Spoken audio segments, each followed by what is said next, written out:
방송문화진흥회 이사장을 하셨던 고영주 변호사님을 모시고 인터뷰를 갖도록 하겠습니다. 고영주 변호사님, 오늘 시간 내주셔서 고맙습니다. 예, 반갑습니다. 예. 우선 문재인 대통령과 관련된 질문부터 먼저 드리도록 하겠습니다. 예. 문재인 대통령이 2월 9일 평창올림픽 만찬장에서 존경하는 사상가 신영복이라는 발언을 북한 김영남 앞에서 했습니다. 어떤 의미라고 보십니까? 예, 문재인 대통령이 신영복을 존경한다고 한 거는 전에도 여러 번 있었습니다. 예를 들어서 2016년 1월 달에 신영복 장례식장에서 신영복을 존경한다고 말을 했습니다.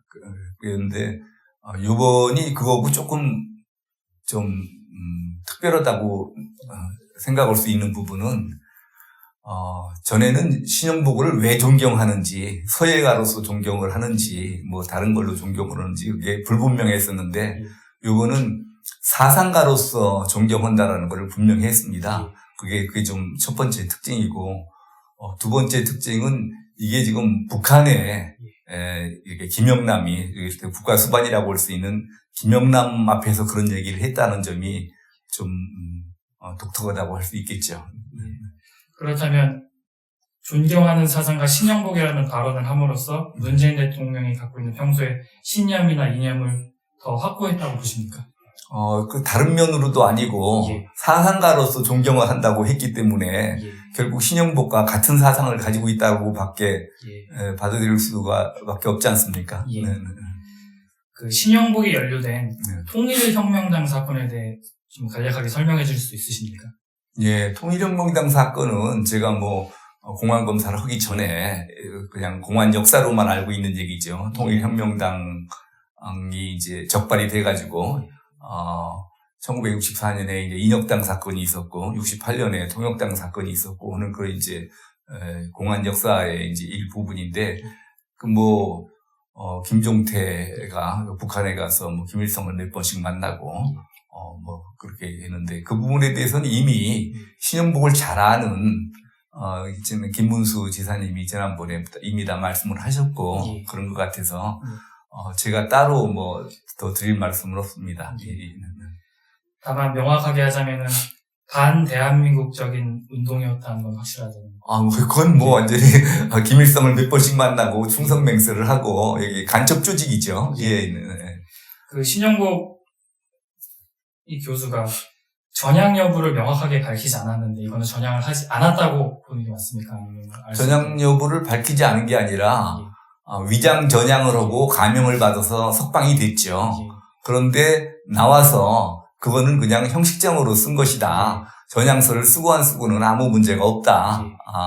실제로 배신을 하느냐 안 하느냐 그게 문제지. 전향서 쓴 거 그게 무슨 의미가 있느냐 이런 취지로 얘기를 해서 전향한 것이 아니라는 것을 밝혔죠. 전향하지 않았다고 보시는 거죠? 알겠습니다. 현 정부는 이른바 좌파 운동권 정권이라고도 합니다. 그 현 집권 세력에 대한 이념적 정의를 내려주실 수 있으십니까? 이미 제가 말고 여러분들이 다 얘기를 했죠. 주사파 정권이라고 했는데 제가 과거에 이제 제가 알 수 있는 거는 전대협이라는 게 있었습니다. 1987년에 생겼나요? 88년에 생겼나? 하여튼 그런데, 그 당시 이제 한참 대학가에서 혁명론 가지고 논쟁이 있다가 결국은 CNP 논쟁이라고 그래가지고 CDR, MDR, PDR 이래가지고 혁명론을 논쟁을 하다가 결국은 이제 북한의 대남 적화혁명 노선인 NLPDR, 민족해방인민민주주의 혁명론으로 통일이 됐거든요. 그래서 그 당시 대학가의 혁명론은 전부 이제 NL로 통일이 됐었는데 이를테면 주체사상과 NL 혁명론을 신조로 갖고 있는 사람들이 중심이 돼서 전대협이 만들어졌기 때문에 특별히 내가 그런 주사파가 아니다라고 하기 전에는 전대협 출신이다 그러면은 이름은 주사파로 보는 것이 맞다고 봅니다. 그런데 현 정부의 이제 가장 핵심이 될 수 있는 청와대에 주사파 출신들이 전대협 출신들이 많이 들어가 있다라는 거는 그게 우연한 일이 아니지 않느냐, 그렇게 보죠. 대표적으로 주사파 출신 임종석 비서실장이 있습니다. 예. 공개적으로 사상 전향을 밝히지 않았는데 예. 전향했다고 보시는지 혹은 이외에도 다수 운동권 출신 참모들이 있는데 이들은 어떻게 봐야 되는지 궁금합니다. 글쎄요, 제가 알기로는 청와대에 들어간 전대협 출신들이 전향한 사람은 없는 걸로 알고 있습니다. 네. 그럼 아직도 과거에 그런 학생 운동을 했을 때 이념을 갖고 국정을 이끌어 나간다고 보고 계십니까? 그런 위험성이 있다고 보는 거죠. 네. 말 그대로 아직도 그 혁명을 꿈꾸고 있는 세력이 지금 청와대에 들어가 있는 거네요. 그렇죠. 네, 알겠습니다. 이 운동권 세력에 대해서 추가적으로 여쭤보자면은 과거 운동권 출신이 전향 여부를 밝혀야 한다고 보십니까? 이게 어떻게 보면 국가가 개인의 사상을 검열하는 것처럼 보일 수 있지 않습니까? 그 소독의 경우는요, 한번 공산주의 운동을 했던 사람은 평생 공직에 들어갈 수 없게 그렇게 법으로 돼 있었습니다.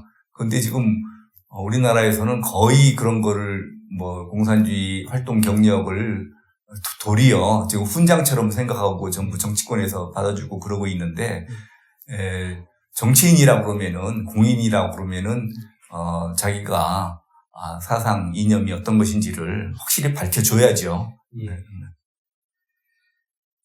그 사상 전향 여부를 알 수 있는 방법이 있습니까? 가령 북한의 3대 세습을 비판하지 못하면은 북한을 이제 좋게 보는 사람으로 이제 우리가 알고 있는데. 김동식 공식이라고 해서 아주 정확한 얘기입니다. 이를테면 체제 얘기를 한다든지, 세습 얘기를 한다든지, 그 주체사상 얘기를 한다든지, 이거는 절대 금기로 돼 있지 않습니까? 김동식 씨가 5가지 조건을 내걸었는데 아주 좋은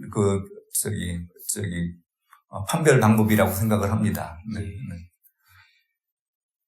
변호사님께서 알고 계시는 대표적으로 전향한 유명인사가 있으시면 말씀해 주시죠. 김문수 지사에 대해서 전향했는지를 의심하는 분들이 많은데 제가 일찍이 김문수 지사가 전향했다라는 거는 내가 보증한다. 이렇게 해서 사실은 사상적으로는 김문수 지사의 전향에 대한 제가 보증인입니다. 네. 그러니까 공산주의를 비판하고 북한의 체제를 비판하고 말 그대로 이제 북한의 지도자 김일성, 김정일, 김정은을 비판할 수 있으면은 전향한 정치인. 주사파가 주사파 활동을 했던 사람이 그러면은 그거는 전향한 거죠. PD계는 또 전향했는지 여부를 보는 게 다르고 사실은 김문수 지사는 PD계 아닙니까? NL계가 아니고. 그래서 이제 근데 그 후로 이를테면 대한민국을 긍정적으로 생각을 하고 그런 이승만 대통령, 박정희 대통령을 존경하고 그런 것은 지금 우파 정치인들도 하기가 어려운 얘기입니다. 지금 세태에서 이승만 대통령 존경한다, 박정희 대통령 존경한다 그러면은 정말 정치인으로서는 그렇게 좋은 효과가 없기 때문에 다들 꺼려하는데 제일 먼저 앞서서 그걸 얘기를 했거든요. 그래서 저는 그거 보고 이게 김문수 지사는 틀림없이 전향을 했다 그렇게 믿고 있습니다. 예, 알겠습니다. 저는 고영주 변호사님을 한마디로 표현을 하자면 대한민국 최고의 공안검사라고 저는 이제 표현을 드리고 싶은데 그 공안검사로서 걸어오신 길을 간략히 시청자들께 말씀해 주실 수 있으십니까? 예, 제가 어떤 분들은 공안검사 경력을 상당히 이를테면 수치스럽게 생각하는 분들도 과거에는 있었습니다. 근데 저는 평생 공안검사를 한 것을 굉장히 자랑스럽게 생각을 하고 또, 제가, 최초로 민중민주주의가 이적 이념인 것도 밝혀냈고, 전교조가 표방하는 참교육이 이적 이념인 것도 제가 처음으로 밝혀냈고, 한총련이 이적단체인 것도 제가 규정을 한 것이고, 물론 나와서 얘기지만, 통진당이 그러니까 위원정당이라는 것도, 제가 이론적으로 밝혔고, 그래서 하여튼 굉장히 보람이 있었다고 생각을 하고 있습니다. 그런 지금 공안검사로서의 그런 활약을 말씀해 주셨는데 어떻게 해서 공안검사의 길을 걸어오게 되셨고 그 공안검사만의 특징이 있는지 말씀해 주실 수 있습니까? 제가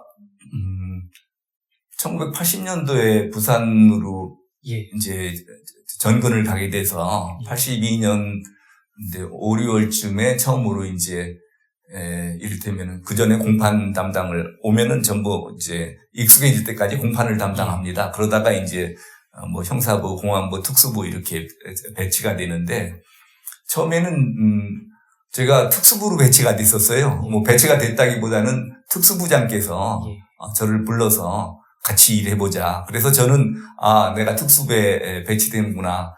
근데 부산에서는 특수부 검사를 해야 이게 대우를 받습니다.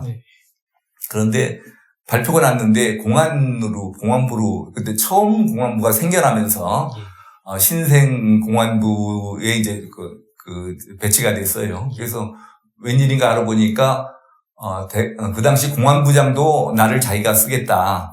공안부에서 쓰겠다. 그러는데 그 당시까지만 해도 공안부가 인원 선발에 최우선권이 있었습니다. 그래서 결국은 발탁이 되는 바람에 특수부에 가지를 못하고 이제 공안부에 이제 가게 됐죠. 예.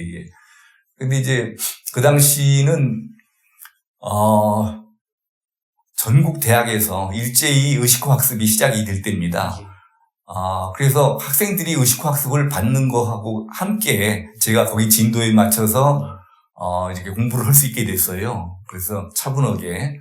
그래서 우리나라 이게 좌익 운동권들의 실체를 제일 잘 아는 사람이 됐습니다. 그래서 그 다음에는 뭐 서울에 와서도 그냥 당연히 서울지검 공안부, 그 다음에 대검 뭐 공안연구관 뭐 이런 식으로 그냥 이렇게 계속 공안부로만 뽑혀 다니다 보니까 그렇게 이제 그냥 평생을 공안검사를 하게 됐습니다. 네네.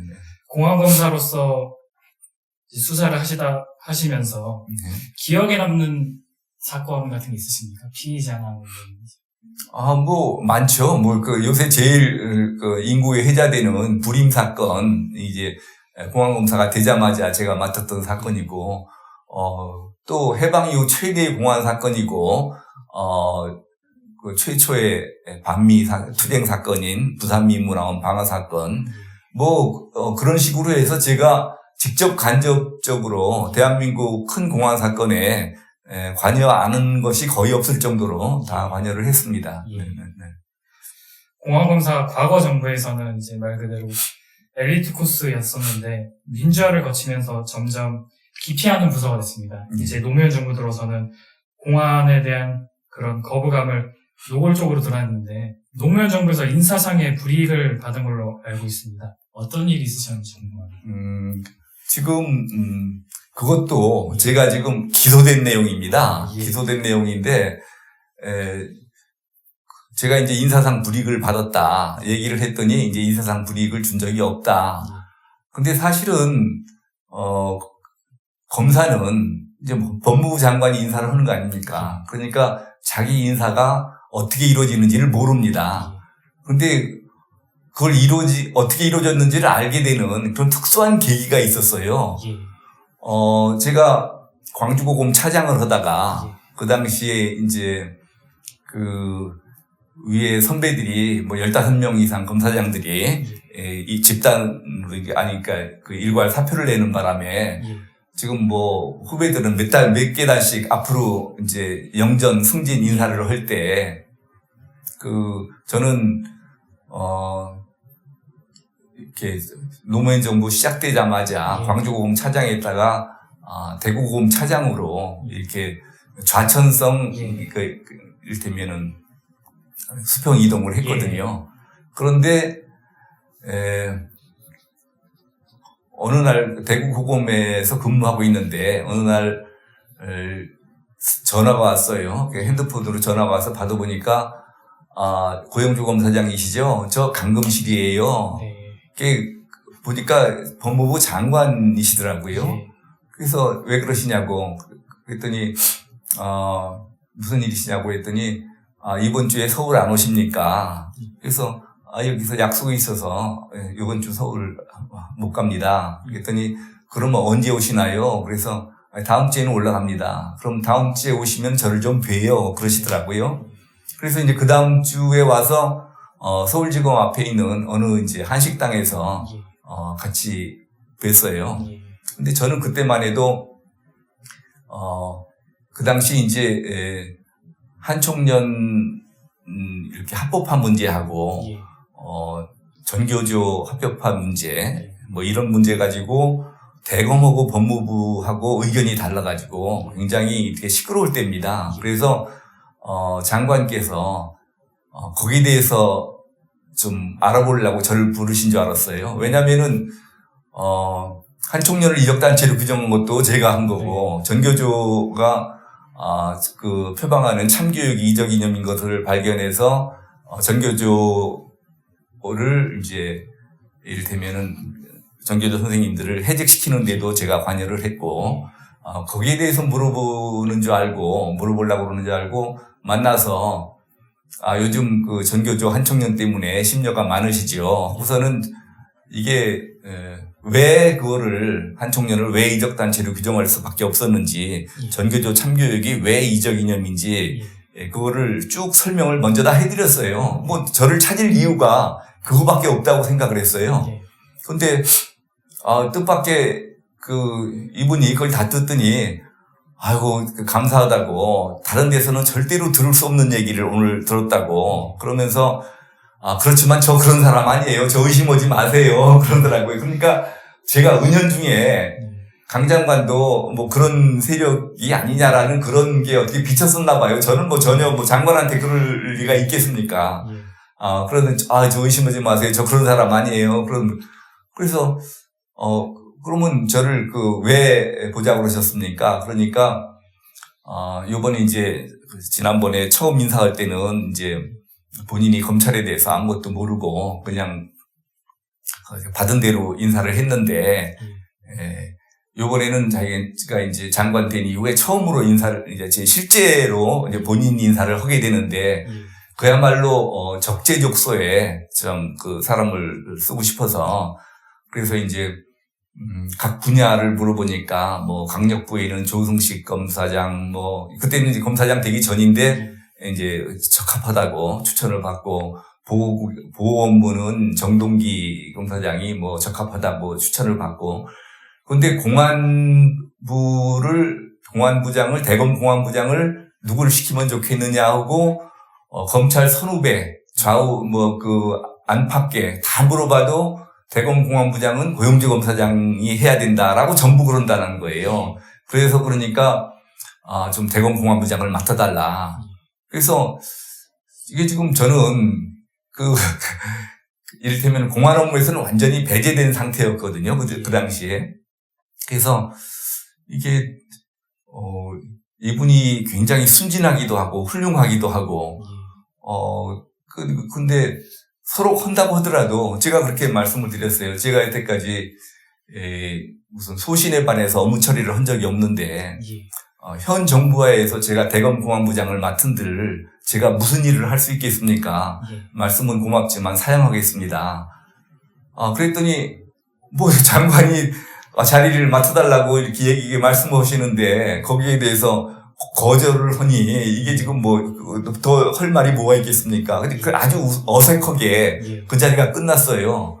그래서 저는 그걸로 끝난 줄 알았죠. 그냥 그래서 자리로 말하면 내가 대검 공안부장 평생 하고 싶었던 일이지만 그거는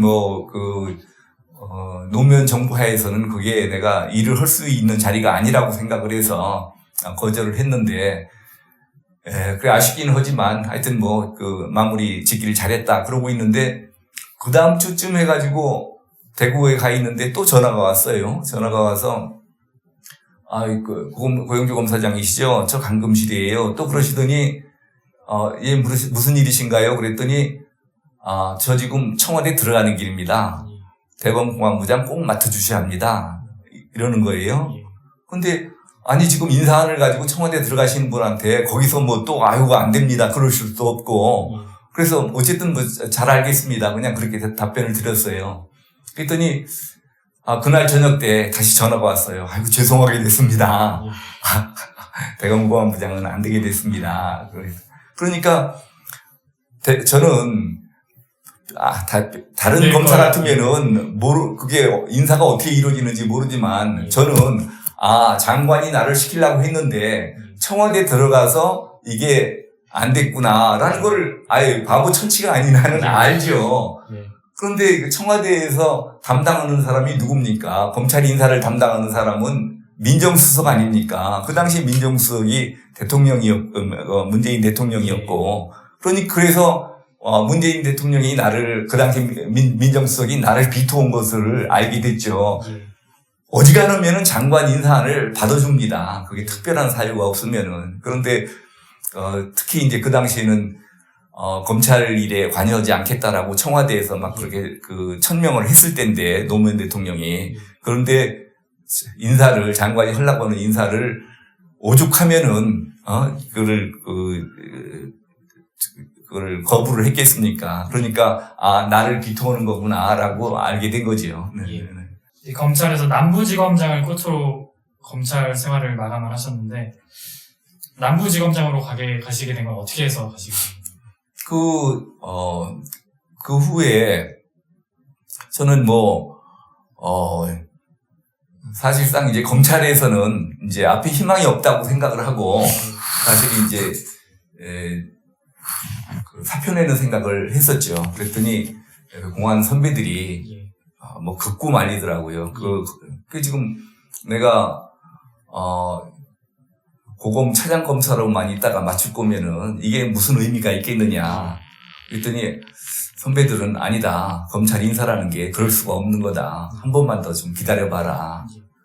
이제 그러고 있는데 이제 강금실 장관 전화도 받고. 근데 그 당시에 검사가 나가면은 변호사 개업을 해서 돈도 벌 수 있다라는 생각을 제가 했었으면은 그 당시에 바로 나왔죠. 근데 어떻게 저는 바보처럼 평생 제가 변호사를 한다라는 생각을 전혀 못 해봤어요. 그래서 나가면 그냥 연금으로 먹고 산다라고 생각만 하고 있었는데, 그래서 선배들이 말리고 그러면서 생각해 보니까 연금으로 먹고 사르나 고검 차장으로 월급으로 먹고 사르나 마찬가지고, 그러고 사실 욕심을 내서 그렇지 평생 검사장이 못 돼본 사람도 있는데 나는 그래도 고검 차장 검사장급이니까 그것도 됐는데 내가 불평할 게 아니다. 그렇지만 내가 무슨 검찰에 앞으로 희망이 있다든지 그런 생각은 못하고 그냥 지내고 있다가 아까 말씀드린 강금실 장관 그 일을 겪은 거 아닙니까? 그래서 이제 다시 이제 원위치가 된 거죠. 그래서 이제 일찍 휴가를 받아가지고 평창에 가서 이제 쉬고 있는데 어느 날 또 장관한테 전화가 왔어요. 지금 청주에서 양길성 몰래카메라 사건이 터져가지고 이거 수사를 해야 되는데 검사장이 몸이 아파서 입원해 있고 그래서 이건 그런 청에 검사장도 없을 수는 없으니까 나보고 좀 가서 검사장을 좀 먼저 맡으라고 그러니까 사전 발령을 낸 거죠. 정식 인사가 있기 전에. 그래서 이제 부랴부랴 이제 청주지검장으로 이제 부임을 해야 됐죠. 그래서 제가 이제 고검 차장을 면하게 된 겁니다. 그러니까 강금실 차장이 전에 이제 말씀하신 게 있었다가 그게 좀 미안하고 그러니까 이제 특별히 이제 내 후임으로 가게 돼서 그렇게 내가 잘 가는 자리는 아니지만 고검 차장을 벗어나게 된 거죠. 그런데 이제 그때 양길성 몰래카메라 사건이 나중에 잡고 보니까 검사가 범인이었잖아요. 근데 도저히 그거는 풀릴 수 없는 이게 추적할 수 없는 네 군데 단락이 있습니다. 그런데 정말 하늘이 도와가지고 그거를 제가 범인을 밝혀냈어요. 그것만 얘기해도 몇 시간 얘기를 해야 되기 때문에 오늘은 그러니까 그 당시 송광수 검찰총장께서도 내가 그걸 이렇게 해결했다는 얘기를 들으시고 본인께서는 도저히 그거를 풀 수 없는 사건이라고 생각했는데 어떻게 그걸 해결했느냐라고 막 무지개 감탄하고 좋아하신 적이 있어요.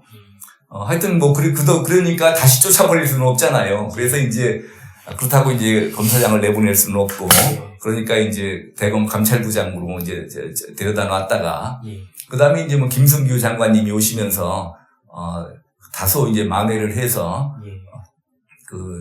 남부검사장이라도 하고 근데 그 다음에 보니까 나는 고검장 승진은 아예 고려도 안 하고 있다고 그렇게 알려져 있더라고요. 그래서 그렇다면 내가 뭐 더 이상 있을 필요 없고 내가 먼저 사표를 냈죠. 뭐 검사장 자리 하나 만드는 게 얼마나 어려운데 검사장이 스스로 사표 내는 경우는 뭐 거의 없답니다. 그래서 그 당시 총장으로 있던 분이 하신 말씀이 정말 검찰에 참신한 충격을 줬다고 이런 말까지 제가 들었습니다. 네. 예. 어떻게 보면 강금실 법무장관은 네. 고영주 변호사님이 인사상의 불이익을 받은 적이 없다라고 언론에 얘기를 하는데 대검 공안부장 간 얘기는 쏙 빼고 얘기를 하는 거네요. 그 이후 사건을 얘기를 한다고 보면 되겠습니까?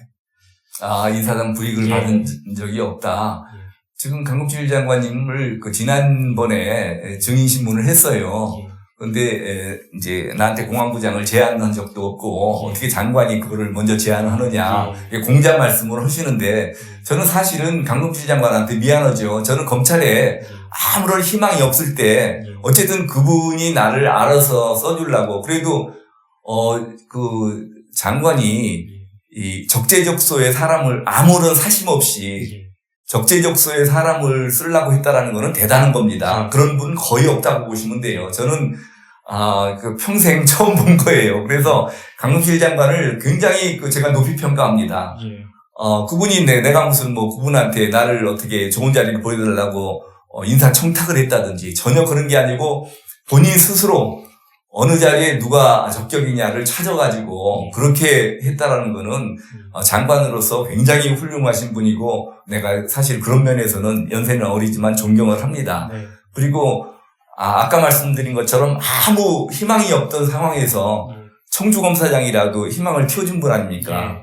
근데 그분한테 누가 되게 된다라는 거는 진짜로 제가 좀 내키지 않는 건데 제가 그런 말을 하려고 해서 했던 것이 아니고 우연히 2013년 1월 달에 신년 할애에서 그런 얘기를 하니까 그때는 강금실 장관 얘기를 한 것도 아니죠. 제가 하여튼 노무현 정부에서 불이익을 받았다고 했는데 불이익을 받지 않았다고 고소를 해가지고 불이익을 준 적이 없다고 고소를 해서 잘못하면 내가 처벌을 받게 되니까 그래서 할 수 없이 강금실 장관을 이제 검찰에서 내용을 저희가 부인을 하니까 그렇지 않다. 그 조서는 사실이 아니다 하니까 검찰이 그 조서에 증거 능력을 인정받기 위해서 검찰이 신청을 한 거죠. 그래서 하여튼 그런 곤란한 입장에 처하게 된 거는 진짜로 제가 이제 마음이 아픕니다. 그렇지만 강금실 장관이 지금 대통령 뜻에 반해서 지금 그렇게 말하기도 어렵지 않습니까? 강금실 장관이 그런 식으로 말씀하신 거에 대해서는 제가 탓하고 싶은 생각이 없습니다. 어쨌든 간에 지난번에 그래도 저는 제가 진실이라는 거를 밝혀야 되니까 증인신문을 마치고 저는 제가 한 말이 사실이라는 거를 밝히기 위해서 거짓말 탐지기 실험을 받을 용의가 있는데 장관님 어떻게 같이 받으실 용의 없으십니까? 그러니까 깜짝 놀라서 거절을 하시더라고요. 그걸로 장관님은 장관님대로 책무를 치르셨고 나는 나대로 내 말이 사실인 거를 밝히고 그런 거 아니겠습니까? 네네.